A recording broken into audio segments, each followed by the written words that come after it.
call my dad yesterday to pick up my son and take him to school because I couldn't stop pooping. Welcome back to Podcast the Hero. That's a true story. This episode is brought to you by Cornbot. Do you like corn? Do you like robots? Do you like when corn and robots fuck and make little baby cornbots? Well, of course you do. And that's... The Cornbot, robots dressed as corn. No, but seriously, get in the Discord. There's an invite link in the link tree that's attached to this episode. Get in the Discord and hang out with us.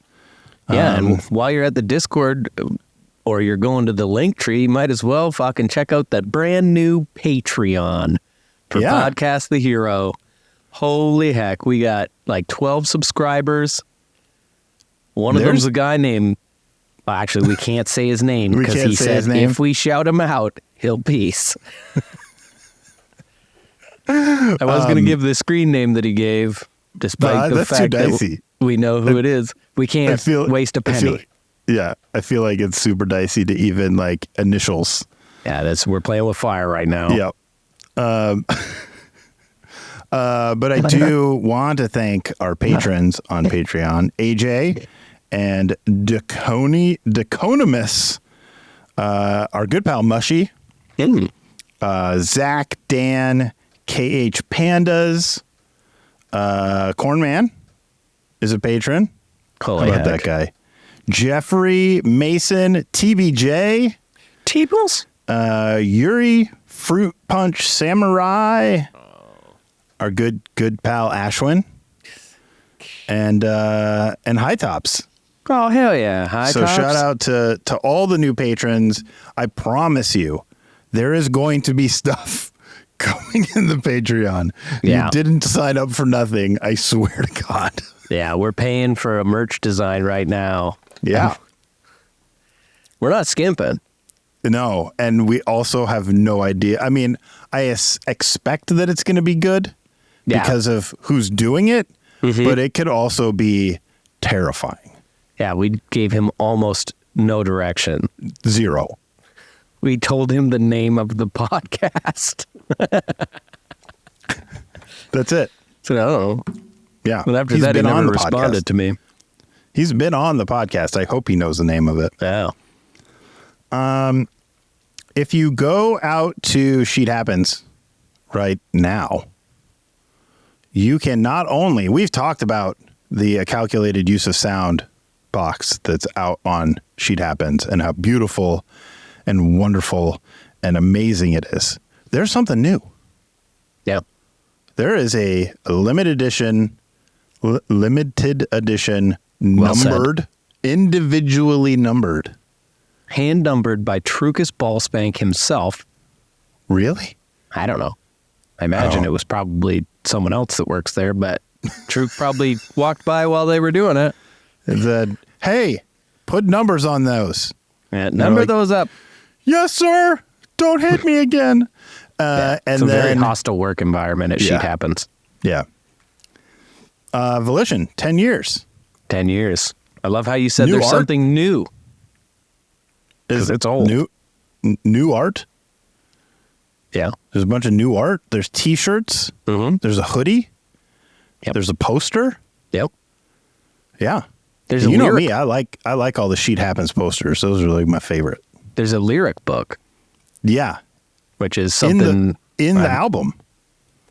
Oh yeah. No, yeah, the lyrics are included, but there is a there's a book of me just yammering on about every single song. Yeah. For a while. And honestly, when I sent it to Cage, because Cage edited it, she was like, whoa, you get a little vulnerable there, buddy. I was like, yeah, a little. It was weird. So out of all of it, would you say like 3% truthful, 97% lies, or? Of the lyric book, I'm going to say it's about 7% what happened. Okay. And then whatever the math figures out to for the rest of it is just pure bullshit. Like 4 or 5%. Yeah, a couple pictures I drew in there. No, I didn't draw any pictures this time. Why not? I Because don't you know. wanted to paint a picture with your words? Yeah, and there's no handwritten notes in this one because I didn't handwrite notes for Volition. You didn't. No. You did So it all on a computer. Yeah. I started doing that for Palimpsest. Yes. Yeah. He's typing with single digits on each hand to show my computer literacy. Do you ever wonder, do you think there are people who, there's these people who type like this. Mm-hmm. Do you think there are people that type like this? No, I don't. Why not? That would be fucking ridiculous. Well, I think there are. So we're trying out something different today. Real different. Yeah, this is not Protest the Hero adjacent, unless you kind of want to talk about all the television that I reference from the 90s and 80s on our music. Yeah. So I think it is, you can take a relatively short walk from Protest the Hero and Volition specifically even to this topic, this series of things that we're going to do. Yeah, so we came up with this idea, and it's like, I don't know, we want to talk about fucking bad old TV shows. Yeah. And just like watch a little bit of it and then talk about whether it's like as bad as we remember, maybe if it's good, maybe it's obscure, maybe it's less obscure, but we want to do it. The first one we want to start with is SeaQuest DSV. And if you like what we're doing here, fucking tell us that you want us to continue this. If you think that this sucks and wants us to stick to Protest the Heroes, tell us that too. Yeah. But this was fun for me, I gotta say. Yeah. I had a good time prepping for this. Yeah, me too. It was Too great. easy. Yeah.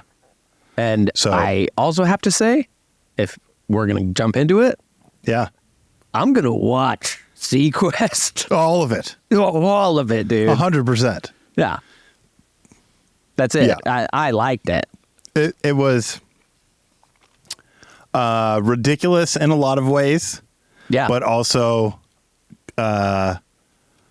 it tickled that little part that made me go, yeah, I'm going to watch this. I'm not going to not watch this. Yeah. So I got to find out what happens. do you want to do a synopsis of it, or I'll do a synopsis of it? Yeah, go ahead. What is SeaQuest DSV? So in the not too distant future, which actually turns out to be the not too distant past from Yes. now. Yes. It happens. That was like 2018. Yeah, it happens in 2018.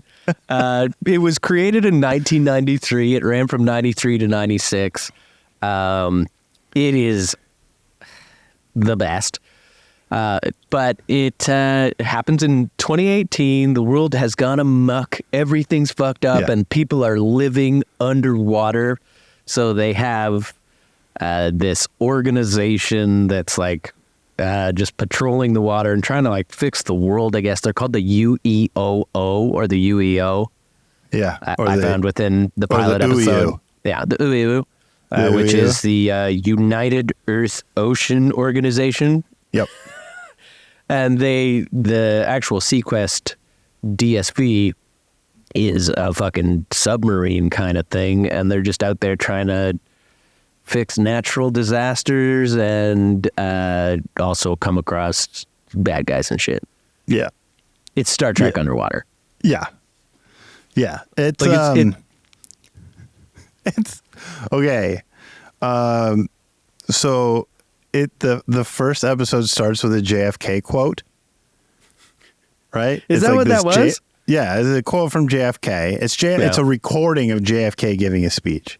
Oh. And it feels like someone in one of the producers or whatever was like, "Oh, you guys, you know that that JFK speech is like, we chose to go to the moon and do the other things not because they're easy but because they are hard." Right? Like that thing about going to the moon. They're like, "We need a JFK speech but about the ocean." And That then was a it's just good impression, him by like the way. talking about like saving the oceans, but it's like it almost feels like it was recorded like him talking to somebody in his office, and like somebody just happened to record it. It doesn't sound like he's giving like this impassioned speech or anything, but it's. But I feel like they were also doing the space, the final 100%. frontier. You know, 100%. And like while that's happening, while that like fucking shit is happening, there's just a bunch of like orcas and stuff like flying around, Dolphins swimming around, just like swimming. Like the first thing that I wrote down was bunch of shit swimming around. And then the camera dips under the sea while the like beautiful orchestral arrangement happens. And honestly, one of my early thoughts was like, fuck, the CGI looks pretty good. Yeah. Honestly, Like, for 93, like it looks doesn't really look good. like if you saw it on TV now and expected like modern computer shit, you would like go, you'd be like, "No." oh, that's pretty bad. Right. But like I was expecting it to be fucked. And Yeah. then when it started, it was like, oh, this is like fucking pretty good. Looked way better than I thought. But I also like right off the bat, the start of the episode, I had no idea what was happening. Right. Like there was just like a bunch of shit. Like I was like, are those ships or are those like whales or are those like weird underwater dicks with little lights on them? It is because it is like it's in like 480, right? Yeah. It's before anything was in HD. Yeah. So it's like it doesn't take up the full screen. It's a 480. 480p. Yeah. Yeah. And I noticed like the first thing that it shows you in world, right? Like it's kind of following down into the depths, and you see this sign, right? It's like a warning sign, and it says claim established 2016, no trespassing. But the interesting part about it is there's an entire human skeleton attached to this sign.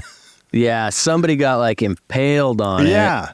So and now, I was like, oh, the world is imagine- fucked. imagine you did similar to what I did because we didn't really set a plan. Just like Yeah. we just said, SeaQuest, let's go. Yes. You watch the pilot. Yeah. Yep. So I watched most of Both the pilot parts. because it's 2 episodes. I got Yep. just near the end. Yeah. I did it just today. I didn't quite get to finish it. But I did very much enjoy it.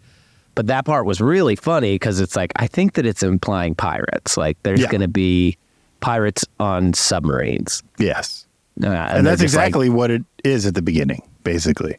yeah. We start with a chase Mm. but they're like in submersibles, like the kind that you would go explore the ocean floor in, you know what I mean? Like the kind that like went down and looked for Titanic. Yeah. And there's one, and he's being chased by 2 other ones that are exactly the same as his, and they're shooting at him. Yeah. That was the part where I was like, what the fuck is happening? Yeah. Going like, this looks pretty good, but I am uncertain. Like it keeps clipping back to like the people inside the vessels being like, whoa, and then it goes to the outside again and they're going like, pew, pew. But like really kind of difficult to read. It's pretty dark. Yeah. And like, you're like, oh, I see that that's kind of an underwater explosion from something that came out of that one fucking thing. Yeah. And there's like like there's a definite movie trope where it's like you just like somebody just sneaks in under a closing like door that's it's coming down like Indiana Jones. Yeah, right. Star Wars. There's a ton of it in Star Trek. yeah. Where like the doors, you just squeak by, maybe you skim the edge of it and it Yeah. closes behind you. Yeah. And So it opens they- with that. They set one of these up, and I'm noticing as the enemies are shooting these torpedoes at the building that he's flying his little or swimming. What do you call? I want to I say don't know. flying his little submarine through. It's like one man submarine. Yeah, as he's going through the door, there's torpedoes going off around him, and there's Yeah. no damage to any of Yeah. the buildings. So apparently, torpedoes only do selective damage in this well, world. they can't damage whatever this thing is. That's what Yeah. you're supposed to pick up is like Yeah. whatever he's trying to get into, torpedoes won't do. And you really know that because as soon as those doors close, they just fuck off. They're like, well, they're like, oh. he got away.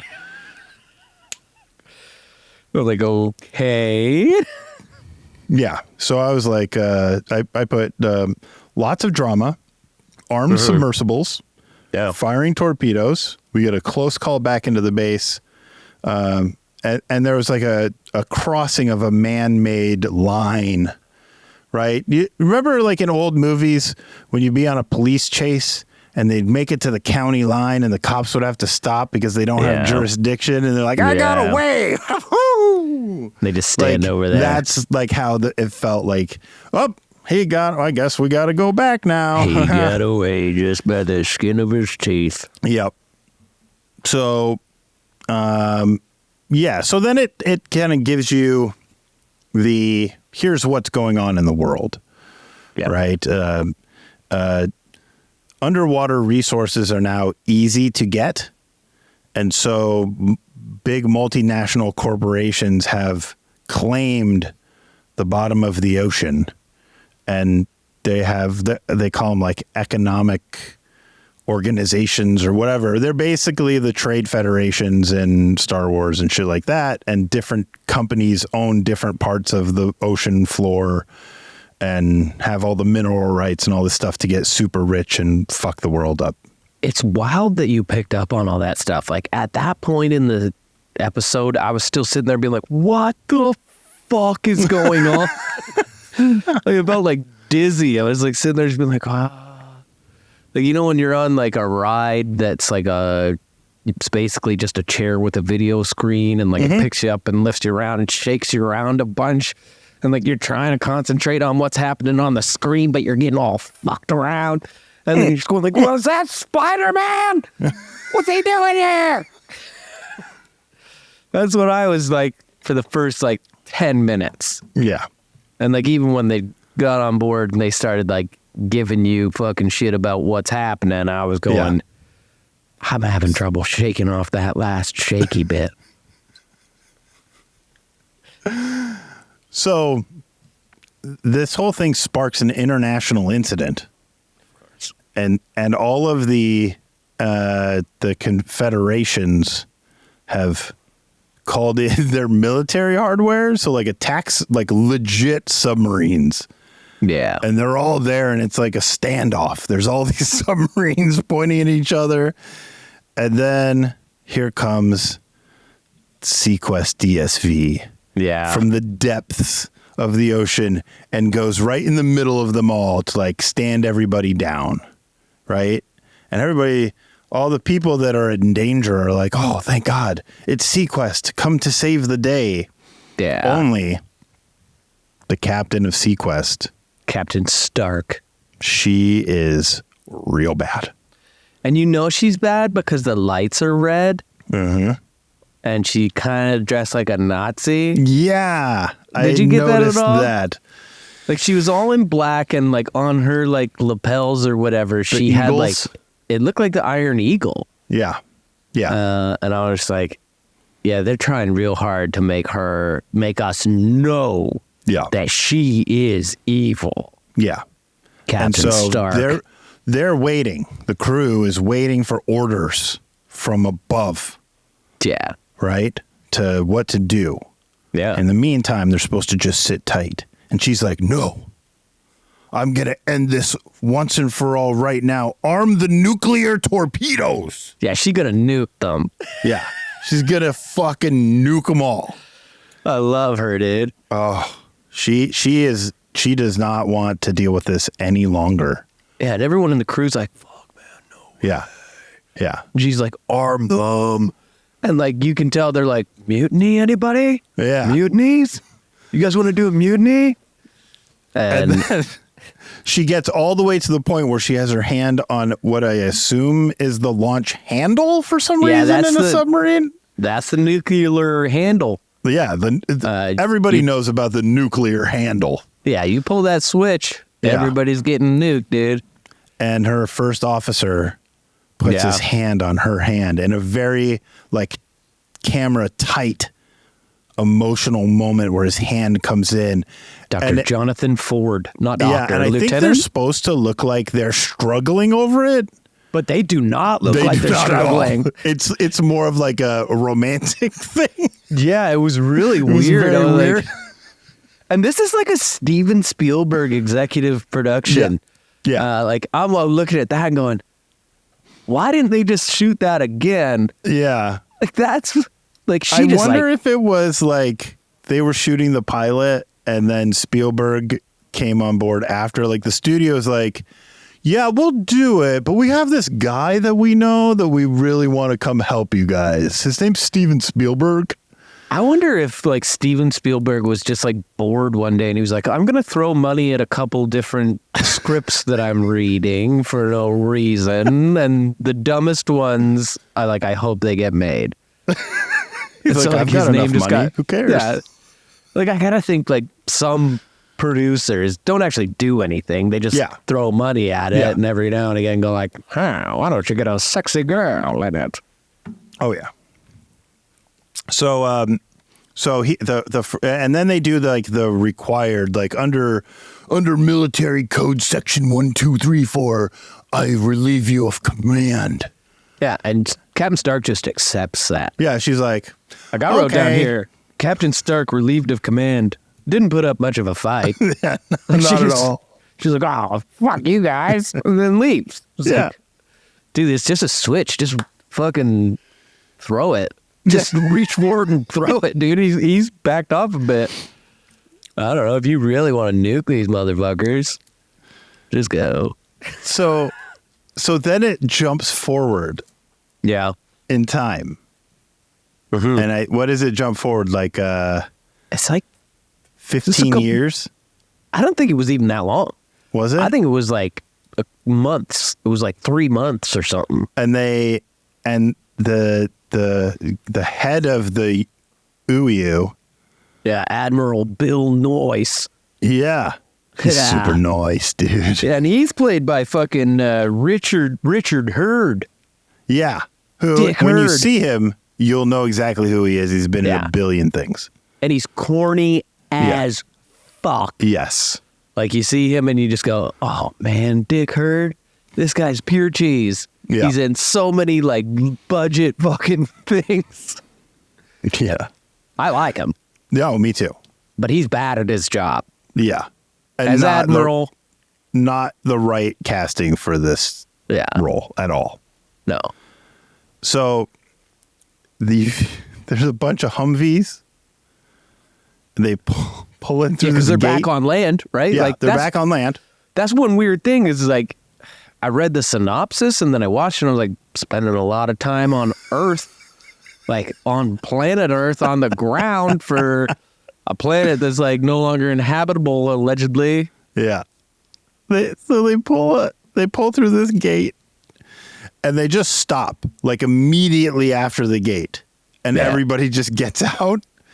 Only there's no, aside from the gate and like some hastily thrown up barbed wire fence, there is nothing military about this area or place. There's no military infrastructure, buildings, anything. Yeah, it's but did just you see a road. Did you see the fence though? Yeah, the fence was pretty military. And he gets out and they start talking about the refit of SeaQuest DSV. And he's talking to the guy who was the first officer who saved the day. Right? But they're just like, it's just like a not so well guarded bluff above a beach. Yeah. Like it's definitely not a military installation of any kind. They're definitely not retrofitting a massive submarine at this location. Why would they even be making new cars at that point? Right. Yeah. Where are they getting their gasoline from? I don't know. Under the water. That's where it's got to be. That's why. It's all oil. It's got to be all oil. I guess so. It's got to be. I don't know how gasoline's made. I know oil's involved in it somehow. Yeah. But so he's talking to this guy and he goes, we need a new captain for SeaQuest, and I've got just the guy in mind, but I'm going to need your help. Here's the plan. And he walks him through the plan, which is, I'm going to tell him you're the captain. And then you're going to be so inept and so stupid that he's not going to have a choice but to take over. And that's how we're going to get this guy to come back. He's talking to Jonathan Ford, the same guy that stood down the captain. Yeah. And he's like, you got to be like arrogant and you got to be fucking idiotic, dude. Yeah. Like, you got to be so bad at this. Yeah. That he'll have no choice. That kind of confuses me. And then he like hands him like some government files, like some papers. He's like, here, it's all in here. And he's like, I imagine he opened that up and it was like, act fucking stupid. And it was like, you just explained it. Like, he's got to do like research on how to behave like moronic. Yeah. I don't know, man. Yeah. But yeah. And then it says, it starts showing some water and then like a coastline and then like some woods. And it says on the screen, it literally says like somewhere in the Caribbean. Yeah. It jumps around a lot too. Only this is clearly California. There's nothing tropical about this place whatsoever. It is. I don't know California as well as you do. I saw it and I went, yeah, sure, it's got to be the Caribbean. Yeah, look at the beautiful water. They shot that clearly like north of San Francisco. Like it couldn't be farther from the Caribbean. And I was just like, what is going on here? And then you meet the object of their desire. Yeah, because he's swimming. Yeah, he's swimming. And it's fucking Ray Scheider. Is that how you say it? Roy Scheider from Jaws? Yeah, Roy Scheider. Ray Scheider. Is it Ray? No, it's Roy. Fuck, I'm confused now. It's Roy. Yeah. That's a really good casting. Yeah. Like, I mean, like, you know what kind of budget you got. Yeah. And you're kind of shot. And, like, the whole concept is kind of silly. Mm-hmm. And gets sillier. Yep. But then you get this guy who's done this, like, amazing job in another fucking sort of water-bound feature. Yeah. Oh, yeah. And immediately people are going to take it a little more seriously. Yeah. I did think that his acting in this was a lot cornier than in Jaws. Yeah. Like, there are scenes where I'm going, like, he's got to be fucking kidding with this. Like, he's almost playing in a different show than everyone else, and his show's kind of funny. Everyone else is dead serious. He's kind of going like, what? Like, he's strange, dude. Yeah. He made some strange choices. It's real weird. And he you get the sense from him, and I'm sure we're going to learn a lot more about his past, but he used to be in the military, but then he left because he was disillusioned for some reason, and all he wanted to do was go study with his dolphins. Yeah. When it comes to him, he's swimming with the dolphin. Yeah. Yeah. And I think, you know what? It's not dolphins. It's just the one dolphin named Darwin. They're best pals. And I love Darwin. Yeah. That's a real highlight of the show for me. Yeah. I don't want to spoil nothing. I put a note. I said, it looks like they spent all of their budget on an actual dolphin.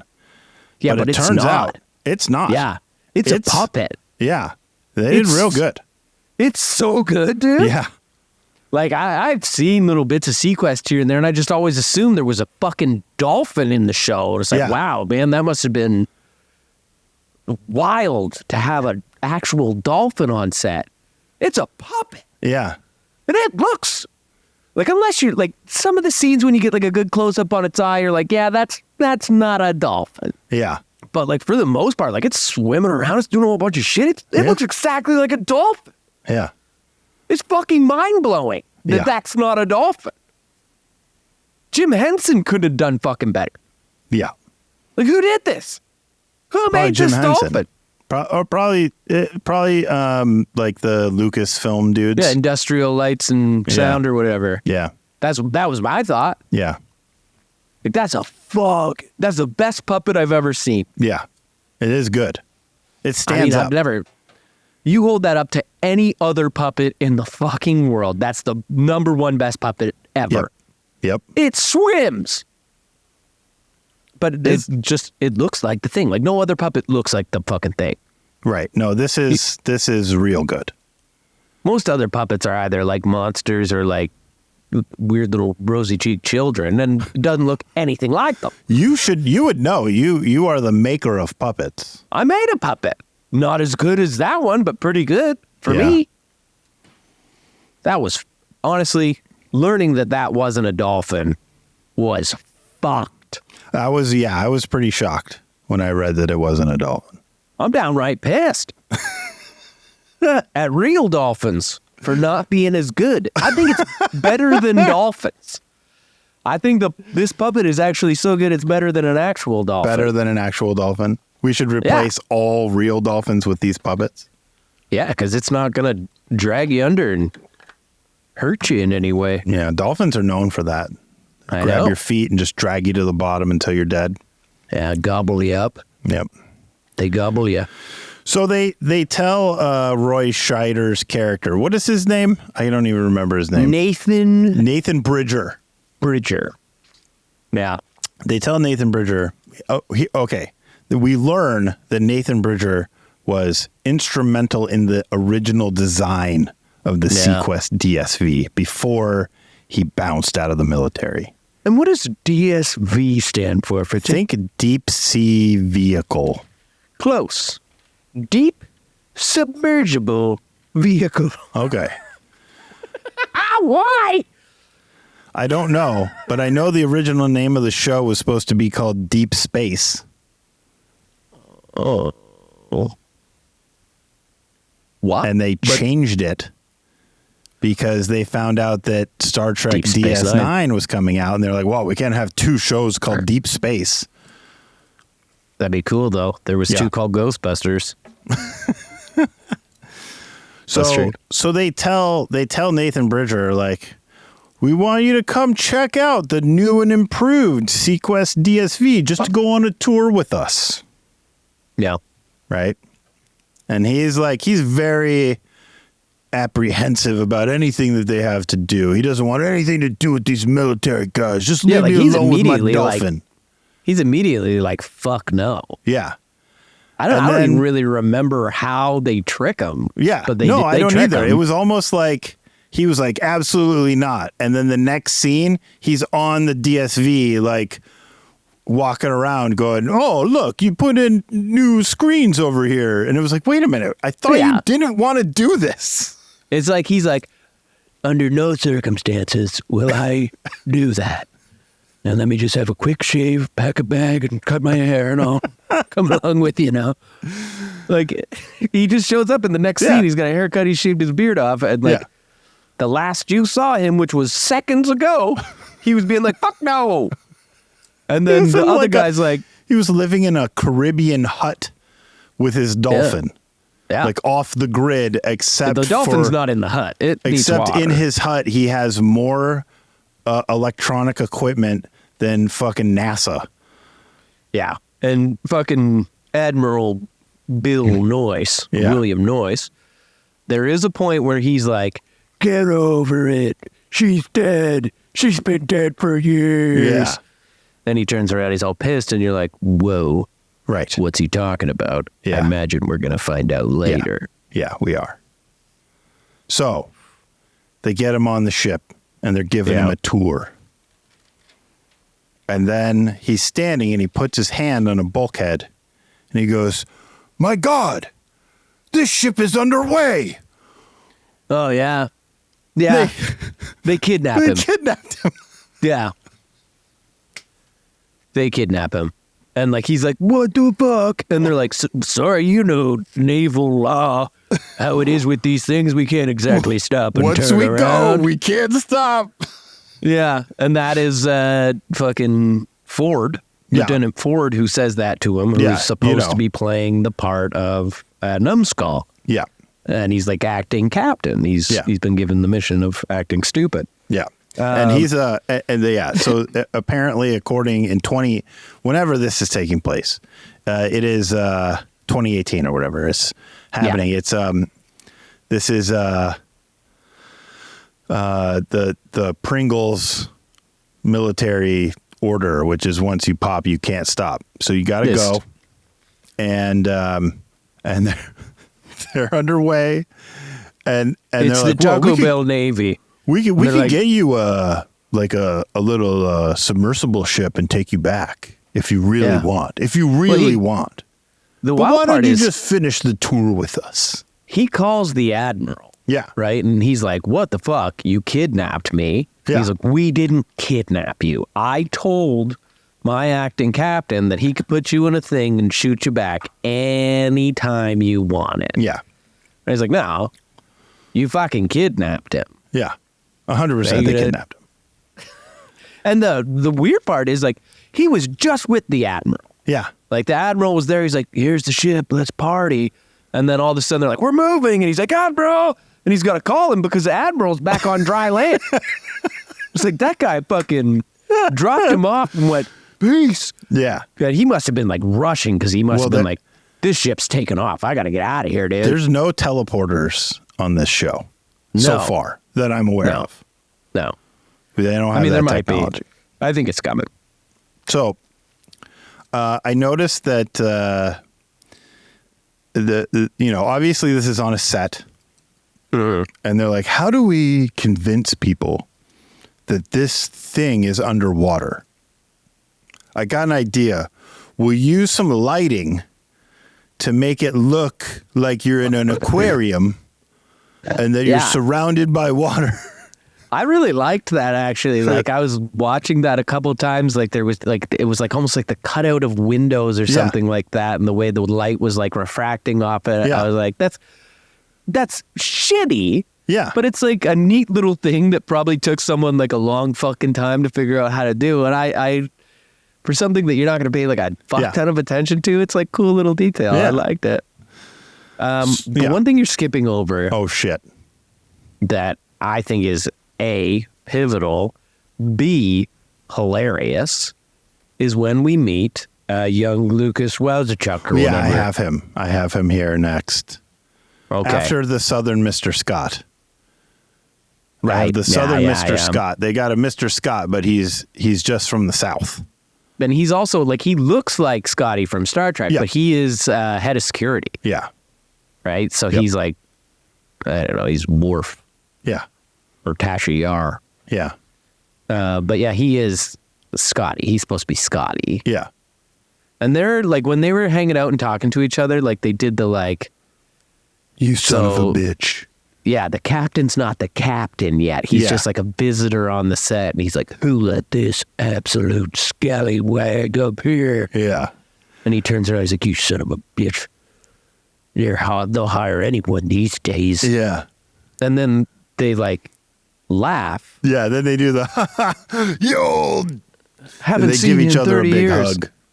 But it was so awkward because it followed, like, they did this back and forth for like a little too long. Too long. And it ends by him being like, what the hell did you just say to me? And it's like, you're going too far. Yeah. Like, even if you guys are playing like a fun little joke on one another that you guys are both in on, like, I'm convinced of it. Like, at first I thought they were like, there are other people standing. Other people present. Right there's, there. What's the woman's name? She's the chief engineer. She is, and her name is Hitchcock, but it really looks like her fucking thing says, she's wearing a name tag, and it looks like it says Hardcock. Maybe I just fucking only see cocks, but I found their name tags really helpful as I was trying to learn the characters, because everybody's wearing a name tag. It's going like, all right, Lieutenant Hardcock over here. Perfect. So then we meet Lucas. Yeah. Do you know how to say his last name? Nope. I wrote down Wowzerchuck. Yeah, probably something like that. It's like Mike Who's he played Wisniewski. Yeah. He's played by Jonathan Brandis, isn't he? Yeah, the famous Jonathan Brandis. Dude, I think this was like a smart move by them. Yeah. They put like a fucking teen heartthrob in it. It's like, yo, what demographic are we not tapping into in Star Trek? Yeah. And it's like teenage girls. Yeah. But, I mean, ultimately, I don't think it worked. No. Like, they put in, like, I never really knew who Jonathan Brandis was, but he's like a fucking Jonathan Taylor Thomas type. Yeah. He was big time. JTTT. He was like in Chuck Norris movies in the 90s, and like he was a big time teen heartthrob. Yeah. And he's sort of the Wesley Crusher. Yeah. But like Wesley Crusher, if you cast like Devon Sawa as him. Yeah. Which would have been a way better move. I'm sorry to Will Wheaton. Will Wheaton. Like, I like Will Wheaton.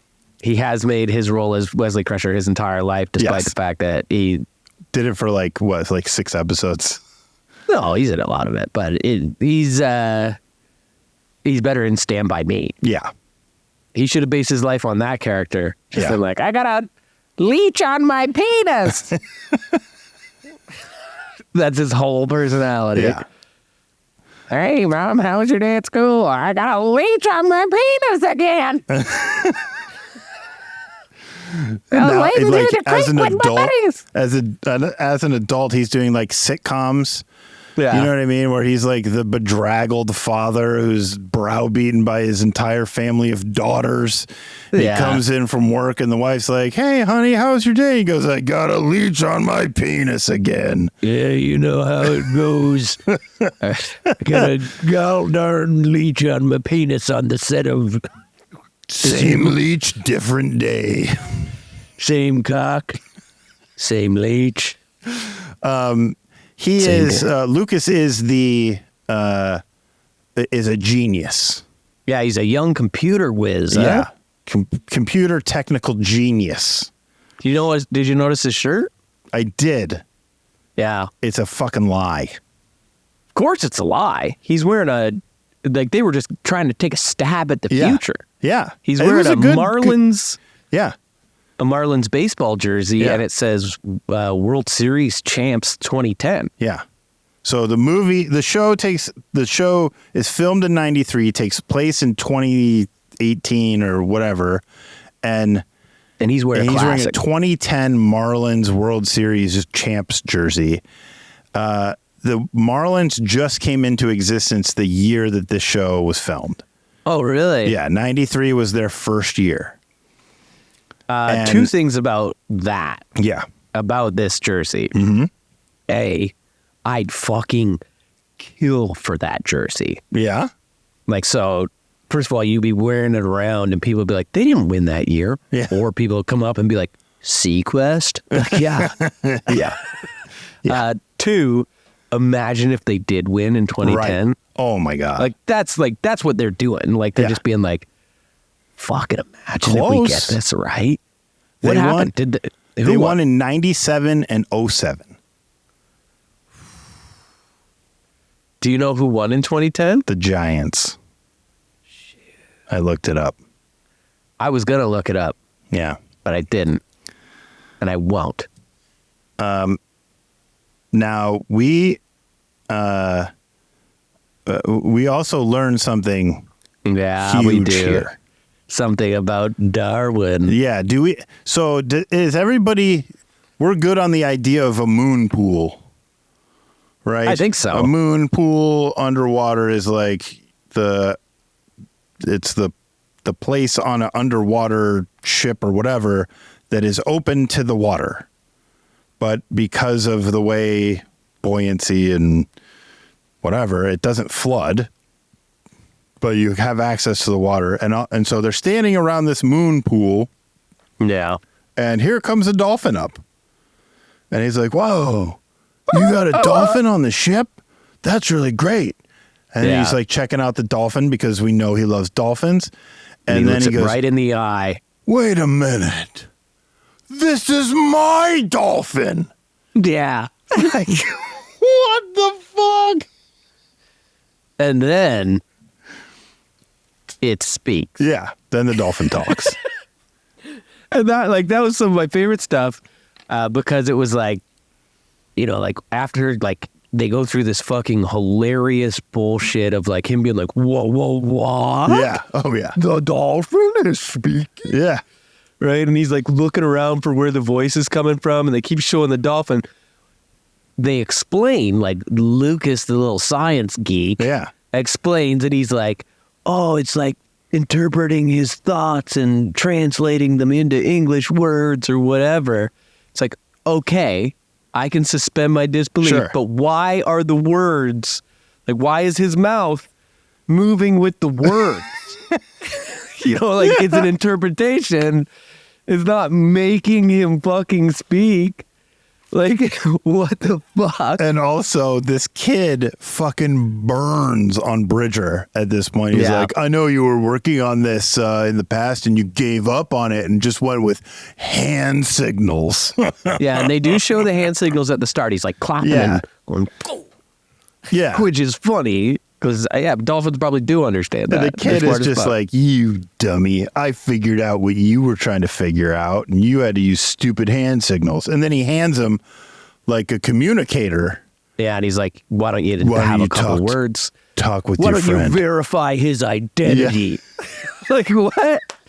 Yeah. And then he asks it 2 questions. And this was, the second question is just the best. I want to say it. Can I say it? Yeah, say it.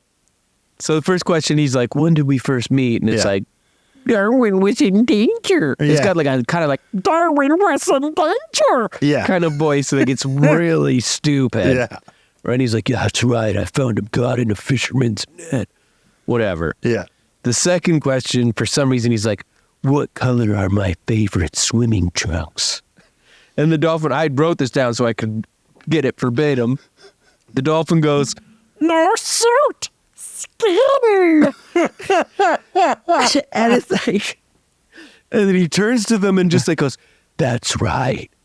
I don't wear a suit when I swim, just skin. And it's like, what the fuck? Yeah. Like, first of all, like, okay, you do that. You're like, obviously you got a weird fucking relationship with dolphins. You probably fuck them and let them fuck you. But like, why are you going to ask it that question that is going to make it respond like that way so that you just have to like admit to everyone in your general company that you're like being weird with this dolphin? Like, if you're being weird with that dolphin, you could have come up with any other question. Yeah, you could have just been like, why did you have to just be like, it's so strange. I loved it. Just be like, this guy's an actual pervert. So like, this is that now when the Nazi capitalists, which is real weird, but that's what this is. Those are the bad guys. They were called... they attack a power station. They're called Leshen Industries. Yeah. But they're really, they're like corporate oligarchs. Yeah. But also Nazis. Yeah. The guy looks like German Greg Kinnear. Yeah. Yeah. Yeah. And like, he is like, we've got to destroy SeaQuest. Yeah. And he's like, they're like, destroy SeaQuest? How do we destroy SeaQuest? And he's like, we've got to fucking secret weapon. Yeah. And the secret weapon is Captain Stark. Captain Stark. So she's back now, and her whole plan is to blow up SeaQuest. Yeah. They never really like explain that. They're just like, she'll fucking, you know her. We don't need any weapons or anything. We got her. She'll do it somehow. Yeah. So now they have, and to draw out SeaQuest, right? They've attacked this power station to draw out SeaQuest so that, because they know SeaQuest, they're such good people. They're going to go help the people at the power station who have been attacked. And this power station is completely underwater. It's been attacked with torpedoes. And all of the people on board are like, you guys better hurry up and get over here. And they're like, well, according to the currents, we could be there in 20 minutes. I'm really interested to see. Underwater travel is notoriously slow. Yeah. Right? Like submarines go much slower under the water than they do at the surface of the water. And so I'm interested to see like when there's something they have to go help, like are they going to be able to wait like 2 days for them to get there? It's not like you can just be like warp 9 and we'll be there in 30 seconds. They're going to have to figure out some other kind of propulsion system, I think. Yeah. Because you're right. You're exactly right. Yeah, it's going to be too slow. And at this point, I started to think that the CGI actually looked pretty fucking bad. Yeah. Right? Like, the underwater explosions are real bad. Yeah, and anytime there's too much light, like if they're like up near the surface, it's like, oh, fuck. Yeah. This looks like it cost nothing. Yeah. But it probably cost hundreds of thousands of dollars. If not millions. So they get there. Concept. Right? Yep. And now the Captain Stark is attacking them. Like her plot has worked. Her little trap, SeaQuest walked right into it, and now she's attacking them, and they sound the collision alarm. Yeah. Right? Because they're going to get hit by a torpedo, and they tell over the intercom, everybody brace for impact. And then the thing hits, and it, like, they cut to a bunch of different places in the ship. Yeah, and where everybody's doing the, like, space acting. No one prepared. No one braced for impact. Everybody went, brace for impact? What's that? Oh! Like Nathan Bridger did. He raises his hand and he kind of grabs onto something, but he is the only one that braced for impact. And Lucas is just sitting on his bed reading a Playboy. Yeah. No, it wasn't a Playboy. It was a playpen. Yeah.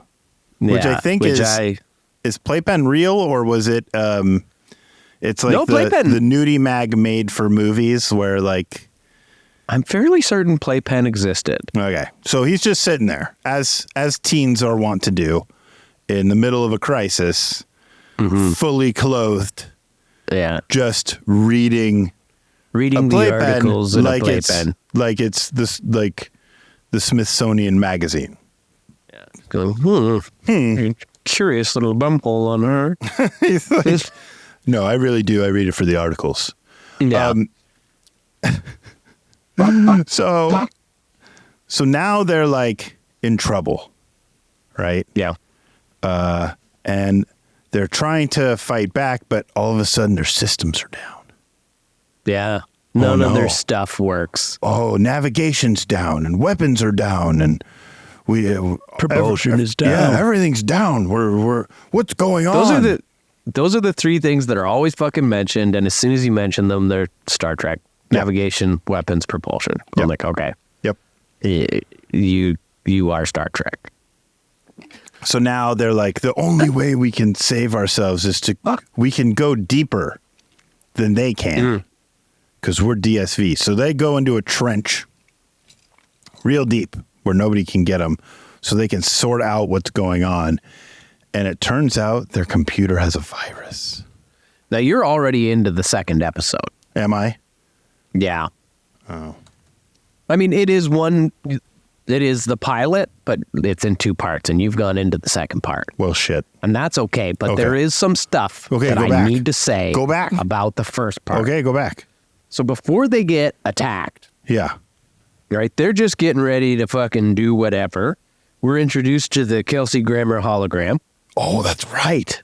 Yeah, it just is a water thing that comes down like a little waterfall. Looks like Kelsey Grammer's in there being like, hello. Oh, I forgot about him. That thing is funny as hell. Yeah.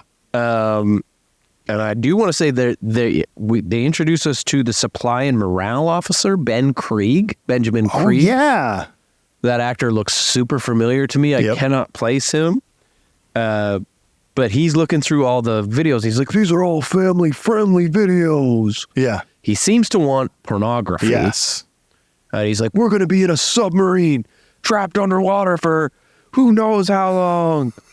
It's like, we need something better than this. And then he's like, I'll just have to, I don't know what the quote is verbatim, but he's like, I'll just have to put some of my own movies in here. Right. Which kind of implies like he's either going to film some porno or he brought some porno himself. No, or he has filmed himself.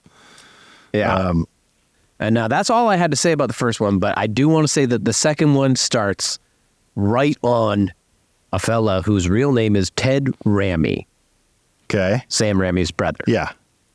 And I know his face from a billion movies. Right.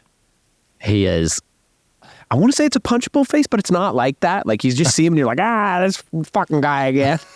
You know, I like to see him, but like, he's not amazing.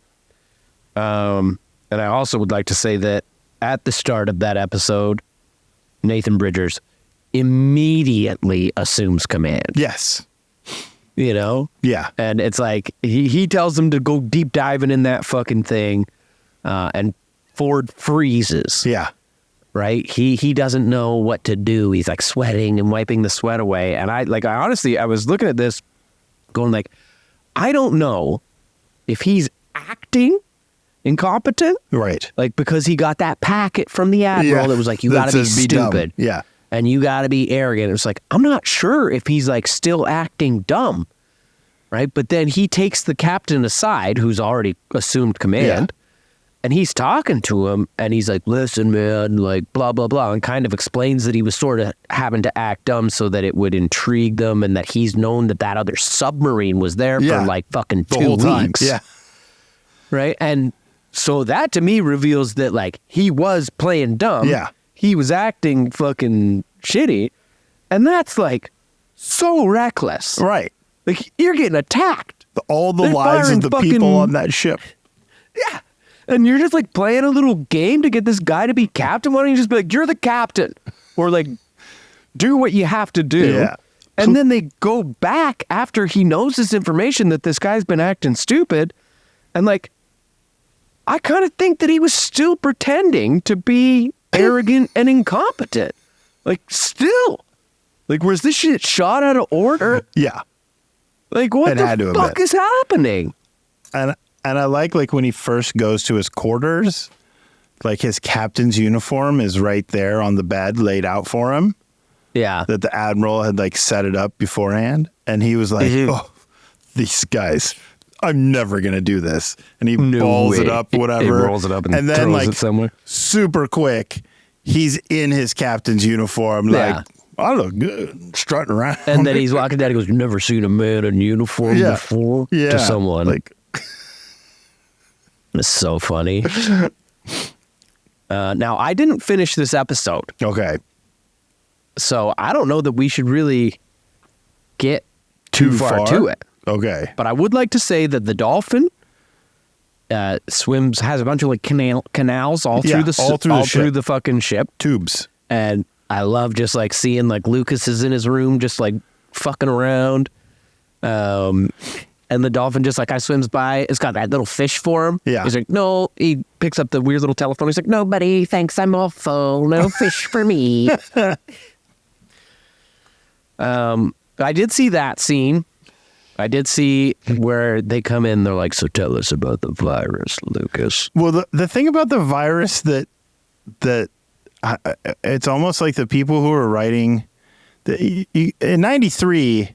Home computers were not ubiquitous. No, you're right. Right? You're right, because I don't know what ubiquitous means. But you know what I mean. I'm just kidding. But yeah, no, it wasn't everywhere. Some people had them, but they were fairly well to do. Yeah. And like the internet, the internet for sure wasn't a thing. Yeah. Right. And so I think whoever was writing this didn't quite understand the nature of what a computer virus was. But they like told them like the computer's going to get a virus. And he was like, oh, okay. The computer gets a virus. A computer. Okay. And he writes it. And there's a line where they ask, is it organic? Yeah, that was really weird. It was like, what? They clearly don't understand how computer viruses work. Like, do these people think you can like sneeze into a computer caught and a cold? like, no, it's digital. Yeah. You fuck. What do you mean?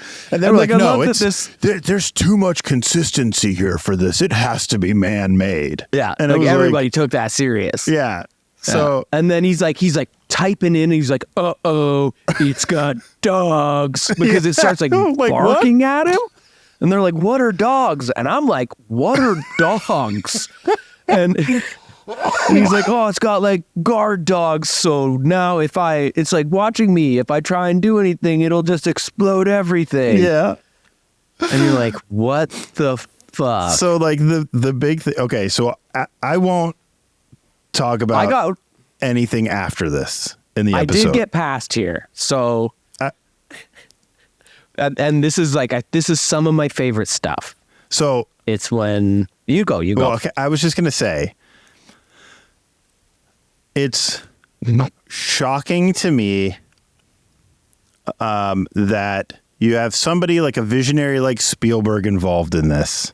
Yeah, who's used computers before. Right.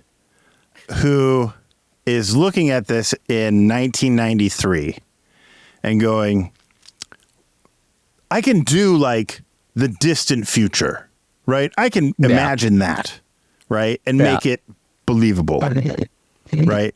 But I got to imagine, what's the future in 15 years going to look like, right? And what they come up with is what you see in DSV. And you're like, compare that to what like monitors, screens, computer images, like all that stuff looked like when you're looking at a computer screen in 2018. And it looks like they didn't take that into account at all. It was like... It looks like 1993. Yes. It looks exactly like 1993. And like that's all good and well to say, like retrospectively, right? For sure. But it's interesting to think of like, well, this is what the level that they could imagine of what technology would look like 15 years from now. They literally couldn't imagine how fucking amazing it was going to be. Yeah. You know what I mean? Like it was so beyond their scope that they couldn't fucking imagine it. Yeah. Which is like nobody's got a phone. Yeah. There's no cell phones. The only thing that even looks like a phone is that big thing he talks to the dolphin with. And it's huge. You figured out how to fucking make a dolphin talk, but you can't figure out how to have me like have a little camera on my hand. Like a little camera that I can hold. That sometimes makes phone calls. It looks like it makes like Zach Morris's cell phone from like makes that thing look small. It truly does. Yeah. And now, so even though he's Captain Nathan fucking Boardroom or whatever his name is, even though he's been living on an island in Jamaica for a long time, he's pretty smart with computers. Oh yeah. And he comes up with the solution that I love. He's like, ooh, if we can just like go through the virus, why don't we just go around it? Right? And they're like, whoa, that's so crazy. But it might just work. And like the doctor gets up and she's like, oh, you want our weapons? And like that didn't really make a whole lot of sense to me. At all. Why don't you just fucking chill? Like, like you're gonna need some weapons. Like you got shooting at us with nuclear torpedoes. We need some weapons.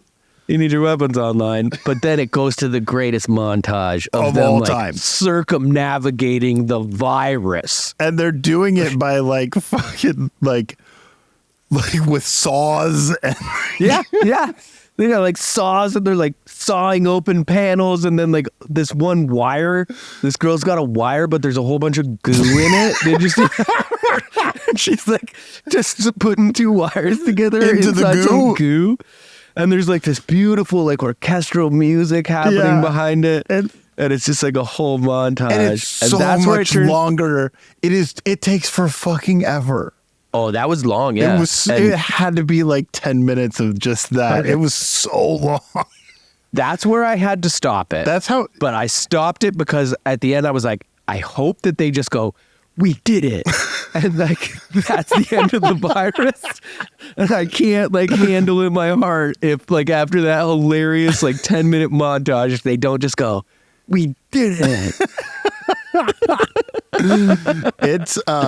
It feels like a little bit like they were like, fuck, we need an extra 2 minutes on this episode. Like we're a little short. I got it. We'll extend the montage out. It's great. Yeah. We'll just extend it out. Let's go get some B-roll. Just shoot people running around on set with drills and hammers and stuff. And there's like a couple scenes where like the captain's like holding a clipboard and like talking to people and like tapping it with a pencil and being like, yes. Yeah, that sounds pretty good. They have like sounds a diagram that's just like one line, a second line connected by another line. And he's like circling the areas. He's like, we got it right here where this line touches this other line. Yeah. And there's another scene where he fucking holds up, he's got two transparent coins in his hand. Yes. One's blue and one's red. And he like kind of holds it up to the light and he's just like, yep, that's the one. I'm going to, and then like walks away like he's got somewhere important for this stupid little thing to go. And it's like he's repurposing. It's like the lenses on some buttons, right on a panel, and he has figured out. But he doesn't say anything. There's no talking at this point. It's just music, and he decides like, this is exactly what I was looking for. I need all three colors, and he takes out the three lenses, and he's like, yeah, and he goes off with them. I think he takes them to the doctor who puts them in a microscope. Yeah. Because the virus might be organic. Yeah.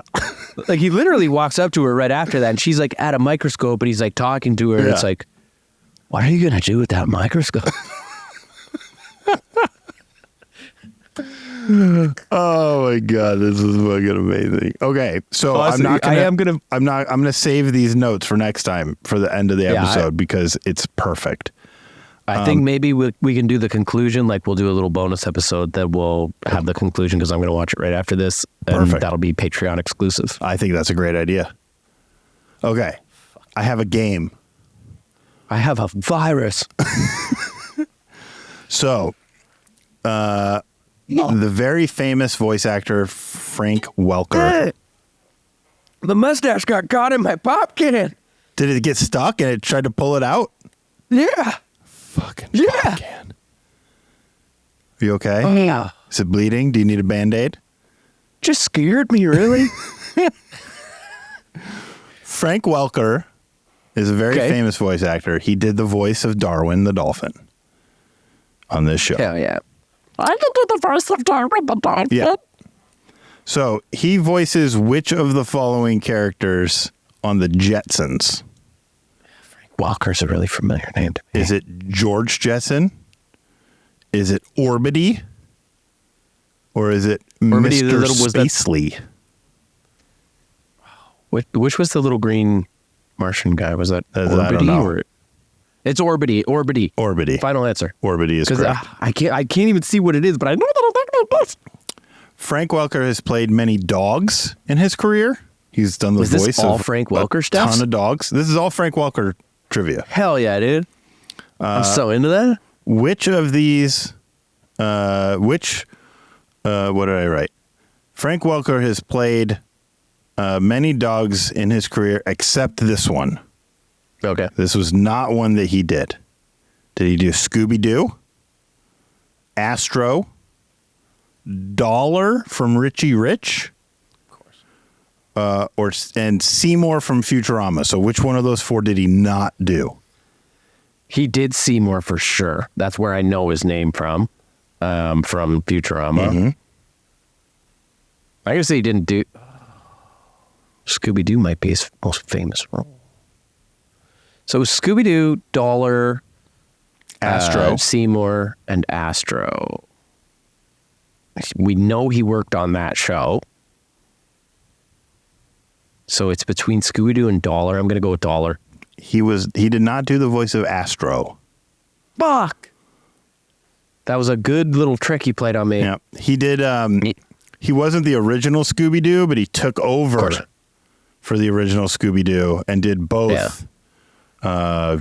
What's his name? Fred. He was the original Fred, and then he took over doing Fred and Scooby-Doo. Okay. Back in like after the 90s. the original dog that voiced Scooby-Doo died. Yeah, the dog did. Yeah. Yeah, it was sad day. This wasn't the only time. Put him down. This wasn't the only time that Frank Welker played a dolphin. In a famous Simpsons episode, Lisa releases the long-held leader of the dolphins from the aquarium, and he leads them to overthrow humanity and push them back into the sea. Yes, of course. That dolphin leader's name was what? Blowhole? Bop. Darwin? Bop. Flipper? Or Snorky? I was going to say Bubbles, but that is from SpongeBob. I know that because my son. And I think I might be mixing this up with SpongeBob, but I'm going to say Snorky. Final answer. Snorky is correct.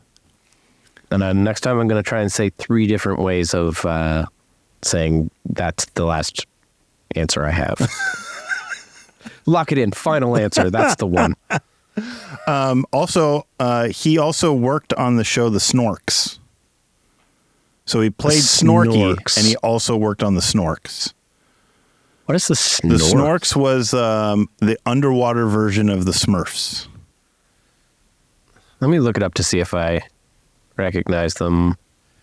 Yeah, I do. I've never seen that show, but I've seen the imagery before. All right. Final question. Final answer. Which Which of these film roles were among Frank Welker's first 5 films ever? Okay. Sidney the Gorilla from The Incredible Shrinking Woman, the Capuchin Monkey from Raiders of the Lost Ark, Cujo from Cujo, or Spock's Screams from Star Trek 3. You're trying to fuck me up because, like, why would Leonard Nimoy not do his own screams? You're trying to trick me. It's Spock's Screams. Final answer. Lock that in. Final answer. That's correct. It was like his 7th movie. He was Spock Screams. Wait, what? He was all of those. Like he did all of those, but Star Trek 3 was like his 7th film, not his first 5. Oh. But yes, he was all of Spock's screams in that movie. That's weird. Isn't it? In Star Trek 3? Yep. That's the Voyage Home? Search for Spock. Search for Spock. Of course it's Search for Spock. Because they find him and he's like a baby. I have some questions for you. Because he dies in Wrath of Khan. Yep. About hockey. Oh, are we going to do a hockey one? Yeah, I'm just going to do a real quick hockey thing. Hell yeah, let's do some hockey. Brendan Gallagher suspension. Yeah. Fuck him. Yeah. That's really bad, though. That hit was Really bad. I mean, did you say really bad like a baby? I said real bad. Oh, I thought you said really bad. It was really bad. That was really bad. But yeah, no, here's the thing. I don't like really hate Brendan Gallagher. Leafs, fucking Habs, rivalry, whatever. Sure. I think he's like a really good agitator. I think that's a fucking stupid thing to do to someone. Yeah. And for once, he got like an appropriate amount of time. I was watching some clips of big hits from like the early 90s, and they were all that hit. Yeah. And all completely legal. And Don Cherry just going, that one's good. Yeah. All completely legal. Jacob Trouba. Yeah. High sticking that dude in the head.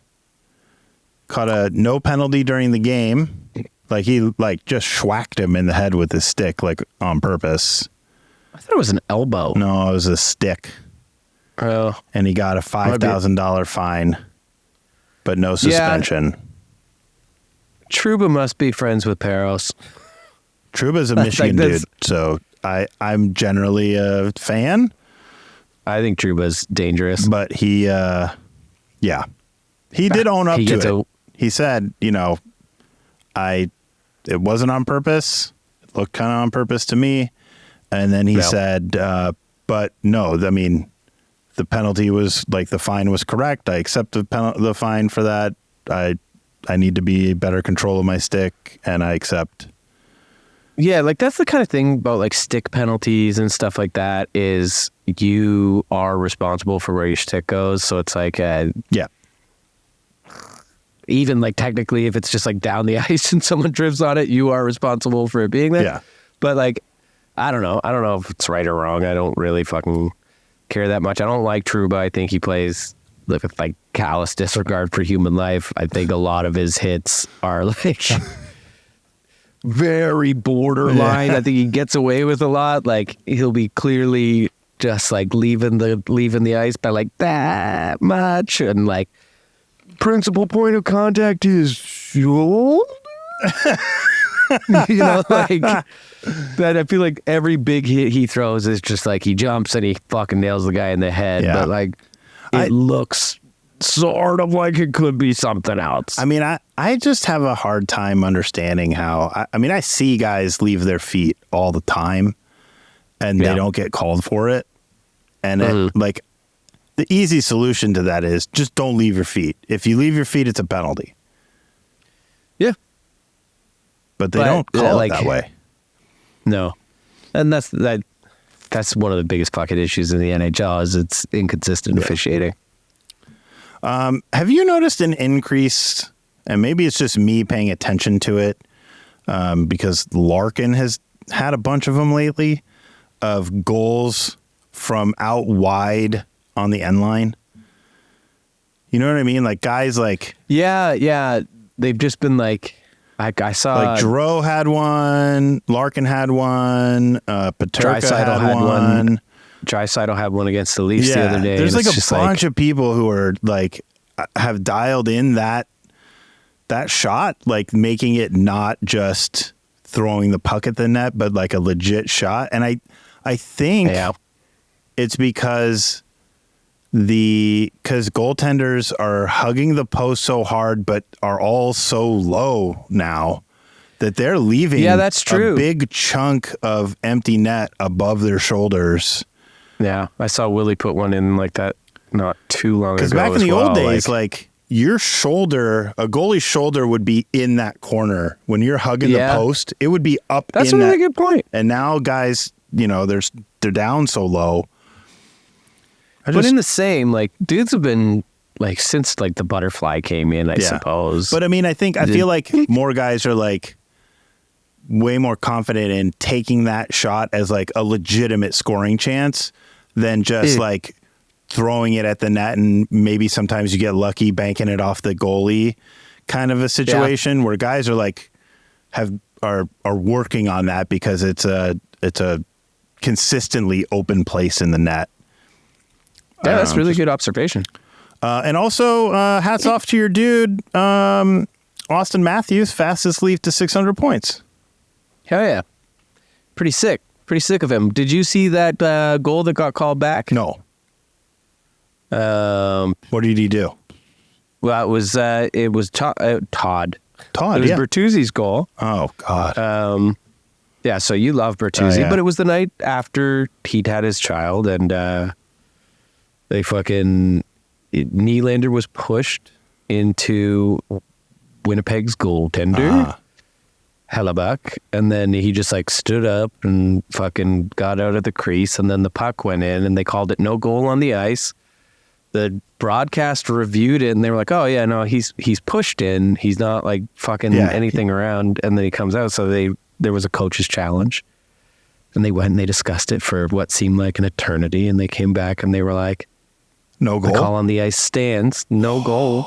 Goaltender interference." And it was everybody loves to talk about how there's a Toronto bias, and if you're talking about the media in Canada, sure. Yeah. It's the most populated area in Canada, on planet Canada. Yeah, planet Canada. So there's just the most people here. It's all about money. That's where the bias is. But like, if you're talking about a bias to like make the Leafs win, kiss my fucking bare button balls. Yeah, no, I don't think there is any, like, I don't think refs give the Leafs, if anything, there's a bias against the Leafs. There is an idea that I somewhat believe, to varying degrees, that refs don't want to have the appearance of having a Toronto bias. Right? There's a lot of fucking Ontario referees out there, so they don't want to look like they're giving the Leafs any advantage, so they fucking overcorrect. Yeah, that makes sense. Like, it just, like, I don't know. It, like, I'm going to say statistically, but anyone who says that is typically a fucking liar. Just like, they don't get very many penalties called for them, with the exception of the fucking Winnipeg game, the first one. And they get, like, the least 5-on-3s in the league. Yeah. They got, like, fucking 1 last year. Yeah. They have gotten, like, I think 3 this year. So I do believe that is a true thing. They've done studies in baseball where, like, if you have 2 strikes and a pitch is close, the umpire's more likely to call it a ball because they don't want to make the third strike call. But the same pitch in the same spot, if you have, like, if you're 3-1, will be a strike. That's interesting. And I like, that is kind of why, like, in baseball, there's that argument of, like, should we just replace them with computers? Yeah. And the answer is, like, yeah. Oh, fuck yeah. Especially guys like Angel Hernandez. And not that I am, like, a huge baseball guy. I really don't know much about it. But there is sort of implicit things that you don't have control over, that your mind does. Right. So it makes total sense that officials would say, like, we don't want to come off as having a Toronto bias, and we're trying to be as unbiased as possible, but it ends up going the other way, even though they're not trying to do it. It's just mentally inherent. I also think that sports wouldn't be as much fun if we didn't have officials to get angry at. Yeah. Oh, yeah.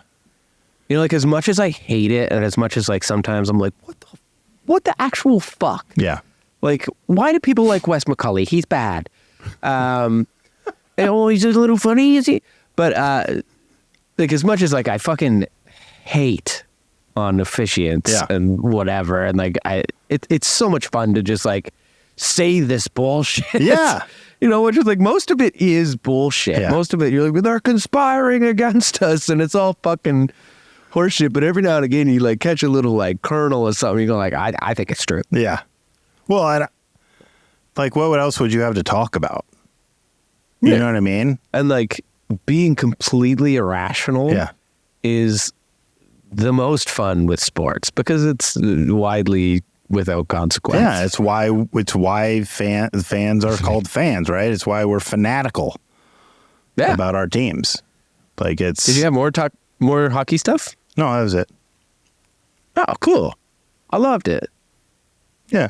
I loved every bit of it. Good. Did you get my present? I made you a present. You did? Did you email it to me or text me? I emailed it to you. Oh, my God. Oh, no. Do you want me to text it to you? No. Oh, it's music. Yeah. Well, I'm going to start tallying, dude. You should. Because here's the thing. You didn't make me a present 2 weeks in a row. I know. And I'm always thinking of you. I couldn't finish SeaQuest today because I was making you a present. Because you were thinking of me. I wasn't thinking of you. So you won the one where we've had a guest, Ben. So it's 2-1 right now. Yeah.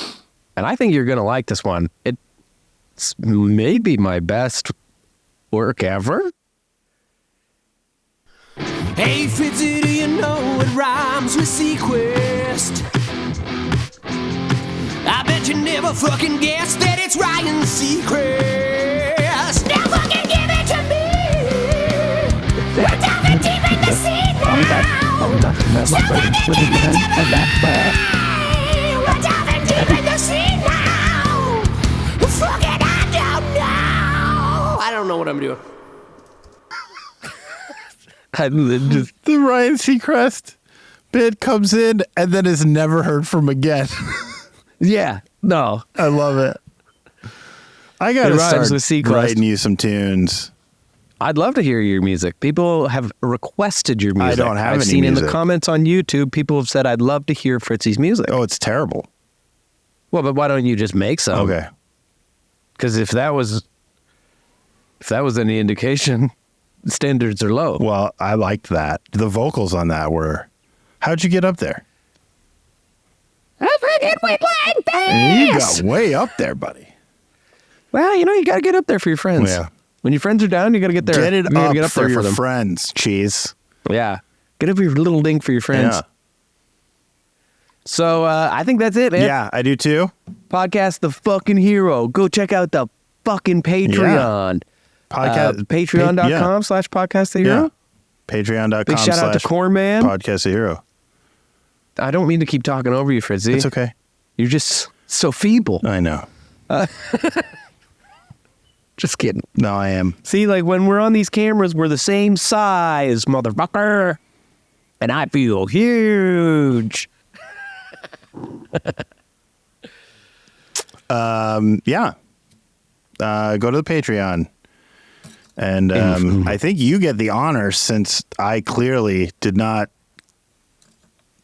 create you anything. You get to tell me what to do. Well, Fritzy, for next week, I'd appreciate a present. Okay. But for this week, you can eat shit and go fuck yourself. I will.